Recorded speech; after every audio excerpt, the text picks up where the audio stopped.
Bang. Pertanyaannya, apa syarat bagi seorang yang menikah em, me- menggunakan wali hakim atau diwaliin oleh hakim sementara misalnya masih ada orang tuanya. Syaratnya apa nih bolehnya wali hakim itu? Biasanya itu ada persyaratan diatur dalam peraturan Menteri Agama ya, kalau nggak salah tahun berapa, nomor 48 atau berapa. Jadi wali hakim itu ada beberapa syarat. Jadi kalau misalnya orang tuanya tidak bisa dan sebagainya, itu harus meminta ke pengadilan. Nah, jadi ada wali hakim itu karena tidak adanya wali nasab. Nah, biasanya ada persoalan ya, ada persoalan sehingga membutuhkan wali. Dan biasanya kepala KUA itu minta supaya diizinkan menikah dengan wali hakim.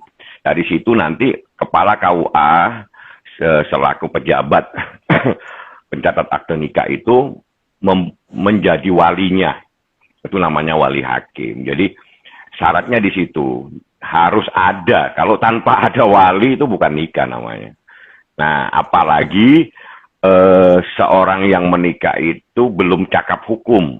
Artinya cakap hukum dalam usia 21 tahun ke atas itu tetap izin. Jadi izinnya harus ada, walinya harus ada. Nah, kalau di bawah di atas 21 walinya yang harus terpenuhi. Tapi kalau di bawah izinnya harus terpenuhi baru walinya.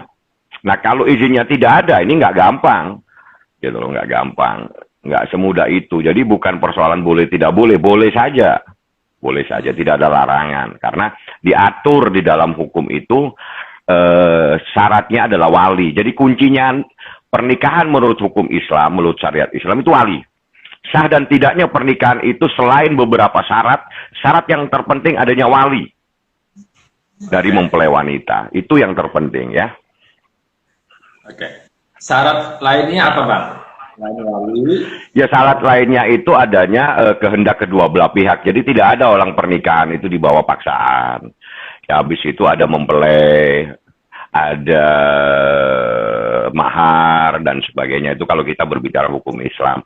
Dari sekian syarat-syarat itu ada kuncinya. Kuncinya di wali. hmm, Jadi nikah tanpa wali itu bukan nikah. Itu aja. Dan itu ada hadisnya. Saya tidak akan bahas terlalu dalam. Jadi seperti itu. Jadi kalau ada kejadian seseorang yang menikah, kita jangan dulu menjustifikasi, tapi kita melihat usianya dulu. Kalau usianya sudah dewasa menurut hukum di atas 21 sah-sah saja. Baru kita tanya, siapa yang menjadi walimu, wahai mempelai wanita? Oh, keluarga saya keberatan bla bla dan seterusnya. Dia bisa cari jalan keluar. Misalnya dia meminta kepada wali hakim itu loh, sehingga dengan dasar itu KUA bisa menikahkan. Jadi sebetulnya begini Pak, pencatatan perkawinan itu beda dengan sah dan tidaknya perkawinan. Nah itu yang harus dipahami. soal Supaya orang berbeda, Bang. tidak keliru bahwa di Indonesia itu sah dan tidaknya perkawinan itu bukan dari terletak dari pencatatannya. Misalnya orang Islam harus ada bukti akte nikah. Orang di luar Islam harus ada bukti akte perkawinan. Bukan itu pencatatan administrasi perkawinan. Sah dan tidaknya terletak daripada sah dan tidaknya dilaksanakan berdasarkan agama dan kepercayaan. Islam harus melaksanakan sesuai dengan syariat. Ada mempelai, ada mahar, ada wali, dan seterusnya. Nah, jadi seperti itu. Kalau itu sudah terlaksana, sah pernikahannya. Tapi kalau tidak di hadapan kepala KUA, berarti belum tercatatkan. Ya, jadi belum Ya. tercatatkan. Jadi beda. Nah, itu ada implikasi hukumnya semua.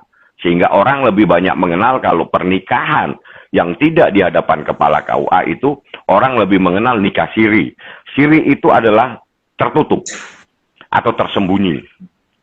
Nah, itu administrasi. Jadi kita harus kembali dulu kalau persoalan-persoalan gini jangan langsung ini begini ini nggak boleh.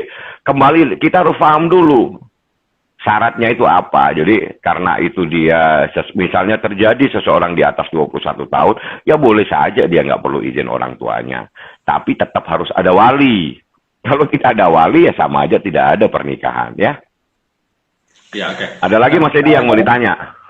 oke, kadang-kadang kan seseorang yang kan karena cinta karena udah sayang banget kepada apa itu kekasihnya, jadi apapun akan ia lakukan, apapun akan dia perjuangkan.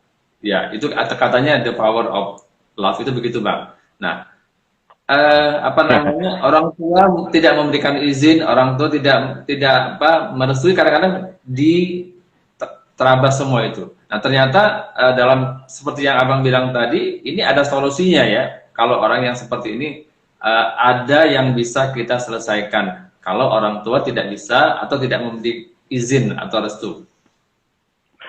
Ya, kalau kita berbicara izin dan restu itu memang sebaiknya seorang wanita itu kalau mau menikah itu izinlah dengan orang tuanya.